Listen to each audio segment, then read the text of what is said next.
Hi hello ఎలా ఉన్నారు? ఈరోజు పులిహోర ఎలా చేసుకోవాలో చూద్దామా? మాకు తెలుసులేవమ్మా నువ్వేం చెప్పేది అంటారా? అలా కాదు, ఒక్కసారి నేను చెప్పిన స్టెప్స్లో ఫాలో అయ్యి చేయండి, కంపల్సరీ మీకు అనేది నచ్చుతుంది.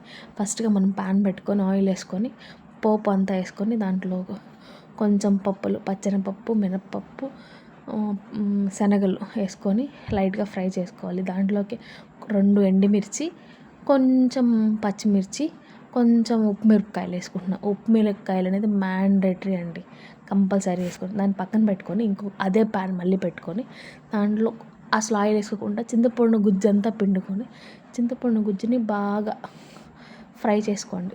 ఫ్రై అవుతుండగా దాంట్లో 1 స్పూన్ సాల్టు, కొంచెం పసుపు, ఎక్కువ పసుపు వేసికండి. మనం లెమన్ రైస్ కాచేసేది చింతపండు పులిహోర, ఓకేనా?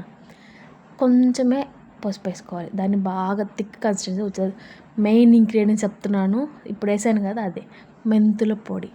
మెంతులు, ఆవాలు వేసిన పొడిని ఒక 1/2 స్పూన్ వేయండి, ఎక్కువ వేయకండి, మళ్ళీ చేదు వచ్చేస్తుంది చెప్తున్నా ఇప్పుడే ముందే. దాంట్లోకి మనం ఎంత పేస్ట్ తీసుకున్నాం దాంట్లో సరిపడా అంత రైస్ని దాంట్లోకి యాడ్ చేసుకుంటున్నాను. నాకు 1 కప్ ఆఫ్ రైస్ సరిపోతుంది, దాంట్లో అంతకుమించి సరిపోదు, నేను చాలా కొంచెమే చేసుకుంటున్నాను. అందుకని నేను 1 కప్ ఆఫ్ రైస్ వేసుకొని దాన్ని మొత్తం బాగా మిక్స్ చేసుకోండి. ఆల్రెడీ సాల్ట్ దాంట్లో ఉంది కాబట్టి సాల్ట్ అవసరం లేదు. సాల్ట్ కావాలి అనుకుంటే మొత్తం కలుపుకున్న తర్వాత మీరు సాల్ట్ చెక్ చేసుకొని వేసుకోండి.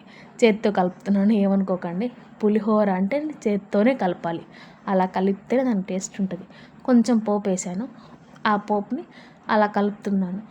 బాగా కలిపి సరిపోలేదు, అందుకనే మళ్ళీ పక్కన పెట్టిన పోపుని మళ్ళీ దాంట్లో ఎత్తేసేస్తున్నాను. నేను చెప్పాను కదా ఎండుమిర్చి వేసాను అనేసి, ఆ ఎండుమిర్చి అలాగా స్మాష్ చేసుకోండి. స్మాష్ చేసేస్తేనే టేస్ట్ ఉంటుంది. లేదు అంటే మీ దగ్గర సపరేట్గా కారం ఉంటే, అంటే ఎండుమిరపకాయలు వేగించుకొని మిక్సీ చేసుకున్న కారం ఉంటే ఆ కారం అయితే యాడ్ చేసుకోండి, అది ఇంకా టేస్ట్ ఎక్సలెంట్లో ఉంటుంది, ఓకేనా?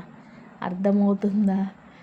ఏంటి పులిహోరని ఇంత లాంగ్ వీడియో చేసింది అక్క అనుకుంటున్నారు, అలా ఏం లేదు. 2 minutes అయిపోయింది. లాస్ట్ ఫైనల్ మన పులిహోర రెడీ. ఎక్కడికి తీసుకెళ్తుంది, బాక్స్లో పెట్టుకుంది అనుకుంటున్నారా? గెస్ చేయండి చూద్దాం ఎక్కడికి తీసుకెళ్ళాను పులిహోరని. Like and subscribe.